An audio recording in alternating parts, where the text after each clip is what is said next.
Welcome to the Getting High on Leadership series featuring Paul Karasik. Paul is one of America's top management consultants helping leaders succeed. He is the author of 9 books, including Sweet Persuasion and Brilliant Thoughts and Provocative Questions.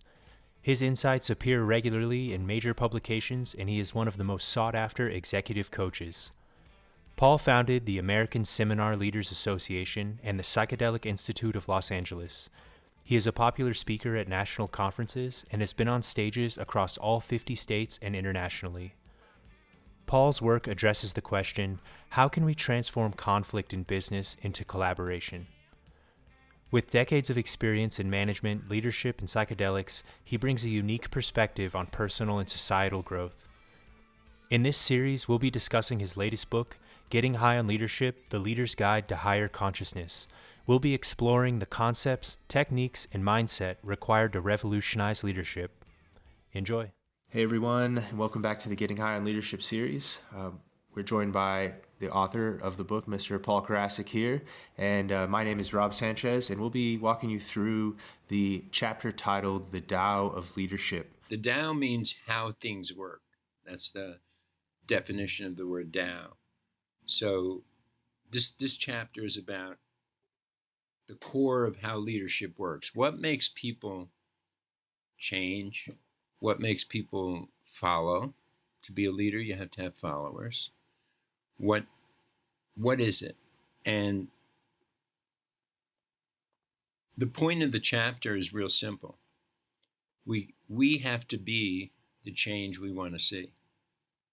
We have to be the kind of employer or direct report or partner or leader that we want to have. We have to be that. And this is kind of that, I always think of the Lord's Prayer, where it says, and forgive us our trespasses as we forgive those who... No, I didn't want to. I just want you to forgive. Oh, wait a minute. I have to get... Oh, wow, that's not such a great deal. Just forgive me. Like, no, you're only going to be forgiven to the degree you can forgive everybody else. Well, it's the same with this leadership chapter. If you want to, we say in the chapter, if you want a peaceful group, and all this makes sense intellectually, then you have to be peaceful, right? If you want a caring team, group, you have to be caring. If you want a loving group, then you have to be loving. That's where it all starts. That's how leadership works.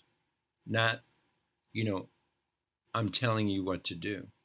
I am, and I do what I'm asking you to do. And I have to be a representation of that. I have to stand there. And I have to be a representation of what I'm asking them to be. I have to manifest that. Otherwise, I'm a phony. And that's why you get so many leaders that are phonies. They get up and as soon as they start talking, I've spoken at, hundreds of conferences over the years. And everybody turns them off. The leader gets up half the time. I mean, it's not all the time, but same old blah, blah, blah, and we're reorganizing corporate speak and, little words, that inauthenticity is just blatantly obvious. It's for so everyone obvious, watching. It's so obvious. They can't get up and speak without every word written down. There's no genuineness from them to reach from. I remember I did a thing with a very big company. You would know the company, and they just changed CEOs, and so the new CEO got up, and he gives a talk, and he was from the finance department. He had about 2,000 salespeople in the audience at the time, and he's from the account. Now, I've worked with salespeople and sales teams for many, many years now. It's a whole different mindset than, and so this guy was trying to talk to these salespeople. They were insurance agents, big insurance company, and they knew he was full of it. I mean, and there was no authenticity. He didn't have a clue about what their life was like, getting out and knocking on doors and selling insurance. And he was clueless. At one point he took out, he had a teleprompter. He read the whole talk. And then at the end it said, and he said, and I even got a letter today from somebody. And on the teleprompter it said, take the letter out of your pocket. So he didn't even, he had so little spontaneity, like I couldn't believe that they actually put that on it to tell him at this point in the talk. Like, wouldn't you, you know what I mean? Like, if I was just having a conversation, I said, hey, I got a letter today, and I pull out the letter, like, but it had to, he was so, oh, and after his talk, it was like a revolution at the place. I mean, nobody liked him. Everybody was like, this is the new president. Like, I mean, it was horrible. It was horrible because he wasn't a representation of what he was speaking about. Yes, not embodying what he wanted to see. Not at all. It was words on a paper. Yeah. It was just words on a paper. It didn't mean anything. Right. Likewise, another leader who I wrote a book with, Jim Benson, president of MetLife, he was loved. We did book tours together. He was a salesman. He started out selling insurance and worked his way up, got into training, eventually got into management, eventually became CEO of MetLife. He was a sales guy. When he would get up in front of audiences, he knew what they were going through. He understood them. He was a representation of them. He said, look, I started out selling insurance metaphorically door to door, just like you. And this is where I am. But I understand where you are. I understand the frustrations of selling. It's different than going to an office job. He represented them. He embodied them. And when he'd finish a talk, everybody would come up, oh, sign my book. And, there would be there'd be lines, to just say thank you, and they were ready to go to the ends of the earth for this guy.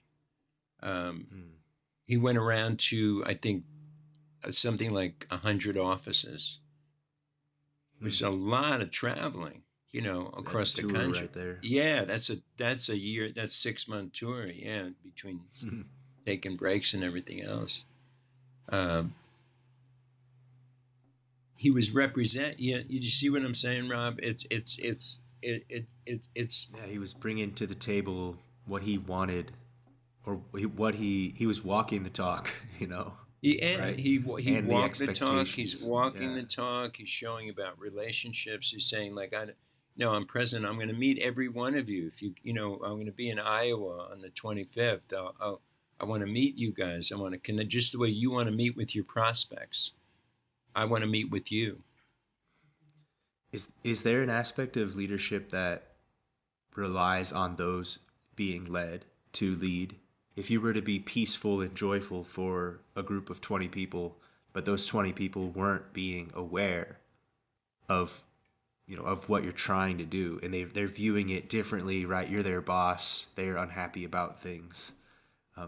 How can you try to change that perspective or get them to open their awareness to that same kind of deeper meaning in what you're trying to be for the business?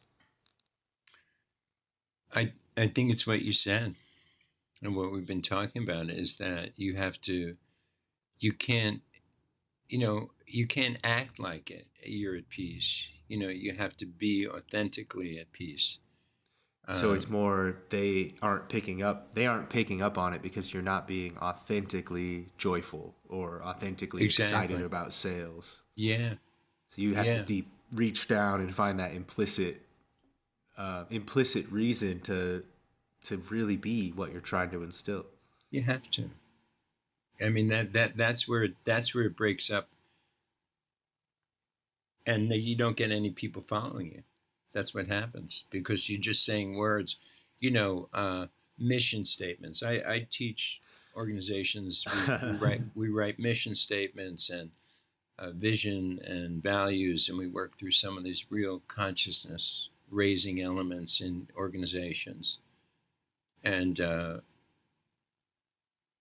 they're words on a paper in 90% of the time. Because they kind of fortune cookie kind of. They don't even know what it is. You know, I would ask. You know, when I began my career, I would ask. I'd do this exercise, and they'd say, "Well, we have a mission statement for AT&T or whatever company I was working for, Bell Labs," and I'd say, "What is it?" It was like a 3-paragraph thing that had was so, nothing. It was all words on paper. Nobody could recite it. So we would write it with groups that I do. We work together to write a mission statement that has resonance within each person because they've written it. Yes. And not some company corporate mission statement. And now that jargon will come out quick in the corporate mission statements. It's just words. It doesn't mean anything. It's just words on a paper. And we see that rampant in corporate. It's people first, like what? Yeah. People first. It sounds great, but you do have to do that. Yeah. I mean, it's just, and so everybody's cynical, and then, there's companies that people talk about. I don't like Tom's Shoes, I think is one. There's a couple of others that really work hard to enlighten, to bring consciousness. Because remember, let's say you found higher consciousness and you could access that diamond and you could get solutions and insights into way to connect with people. To your point and to your question, wouldn't you want to promote consciousness through the whole organization? Right. Wouldn't you would naturally everywhere. say that? Let's have yoga in the morning at 7:00. Let's have let's do a mindfulness program. Let's have a meditation class for people who want it.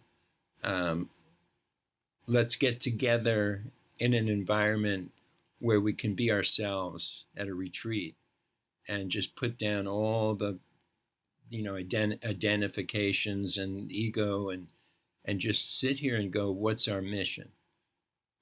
How do we serve the greater good of humanity and what we're doing? And everything has that. Every job, from the person who sweeps the floor to the person who's the CEO, it's the same consciousness that we're accessing. There's no difference in the consciousness that each of us are accessing. And so that's how they'll change. One, by your behavior, and two, we say like, hey, if my customer service people could respond with consciousness, we wouldn't have any. I don't have to give them a script. They don't need a script. Somebody's upset about something. Let me connect with them from higher consciousness. Let me connect with them not as some problem child that I have to deal with now for an hour, but as me, when I've gotten into these loops and I've had customer service issues on things I've bought, and how frustrating it could be sometimes to,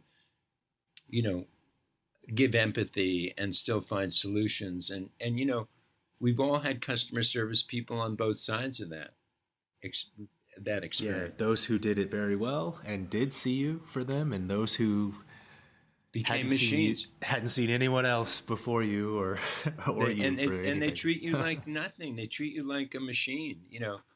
I say, well, can I speak to a manager? No, sir, you can't speak to a manager. That's our rule. This is the way. We can't return that unless that. Yes, that gets. Wow, I said, could you just robotic. Be human? I was said to one time, can you just talk to me like a person now and not like some sort of machine? Now that I've heard your script, right? Now it's time for you to open up. Right, now let's get... Yeah, that's right. Yeah, now let's get real. And that's... as I said, I do a lot of training and coaching and stuff like that. And I never like to give people the words because you have to find those words. I know how to ask you how you're feeling and be really sincerely concerned about that. I don't need a script for that. It's more about trying to bring someone to that ability to, do it for themselves, right? And start asking those questions. Yeah. Or start finding the solutions. But customer service, all the parts of the organization will change when your consciousness change. The world is only a reflection of our own internal world. You get up in the morning and you say, you get up in the morning, hey, it's a beautiful day. Oh my God, the sky's so blue. I've got a great day today, and boom, everything great happens that day. Oh, wow, a deal came in. Oh, wow, I didn't see that. My friend I haven't spoken to in a while, he called me. We're going to get together. Oh, wow. Oh, it's a big, oh, wow. It's very different. It's funny right? How that can change everything. Yeah, get up in the morning and you say, wow, I'm worried about this. And what if that happens? And, a whole, an ad, the world is against me, oh, boom, the bus was late today. And, oh, man, that, so-and-so, that check didn't go through. And, and you're just in a world of, delusion, it just goes kind forever. Of self-made chaos right there. It does. So imagine if I could get up every day and go to my job or go to my work or my organization or whatever I'm doing and be in that great mood every day. Yes. What's again? That's going to ripple out to everybody. And then having that authenticity yourself, right, makes that a little easier to be in that. You don't even have to say anything. Yeah. You don't have to. There's no talking. You're it. You're it. People feel it. People. And then in the second part of the Tao of Leadership, we move to these kind of contrasting statements, like finding happiness while being surrounded by unhappiness, or finding stability surrounded by instability. How do these statements kind of help to build that picture for the Tao of Leadership and help to encourage someone to find that? It's a great question. If you're finding, you'll never find it.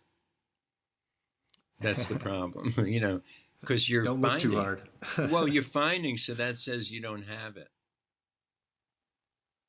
which is a negation of the diamond. So how could you not have it? You have the diamond. We established that already. Now you're looking for it. Wait a minute. Why are you looking for something you have? So what's the right approach to this is to observe it. Not look to find it, but to observe it. And through the observation, you begin to, it's like you look at a hot stove. It's a hot stove, you touch it. Ow, that hurt.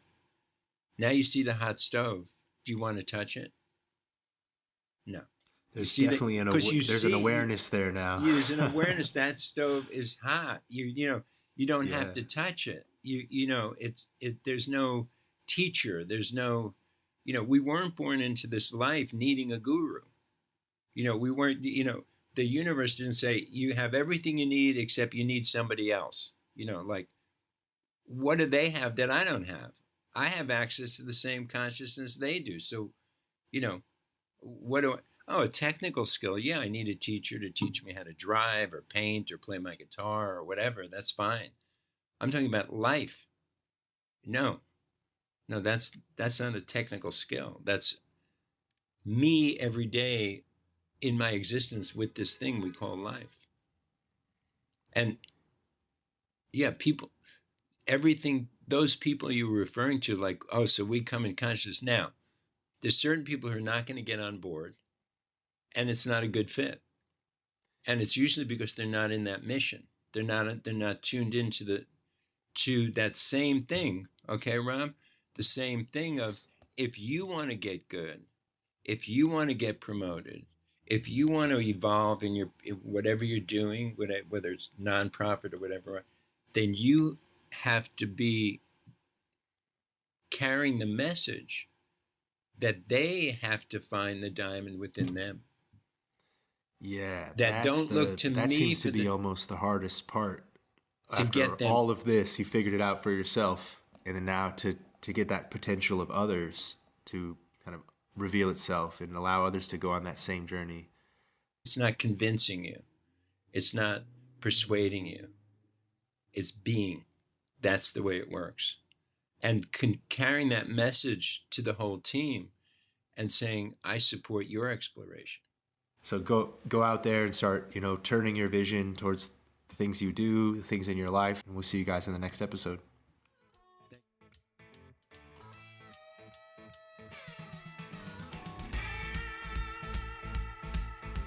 Thank you for joining us on this episode of the Getting High on Leadership series. If you have any questions, you can comment below or send them in via email to paul@paulkarasik.com. Follow him on Instagram at PK_theconversation. Find out more at wholesalerinstitute.com and psychedelic-awakening.com. To get the most out of this series, find the ebook link below and read along with us. The Getting High on Leadership series is produced by Rob Sanchez and Apartment 113, which can be found at apartment113.com and followed on Instagram at APT_113.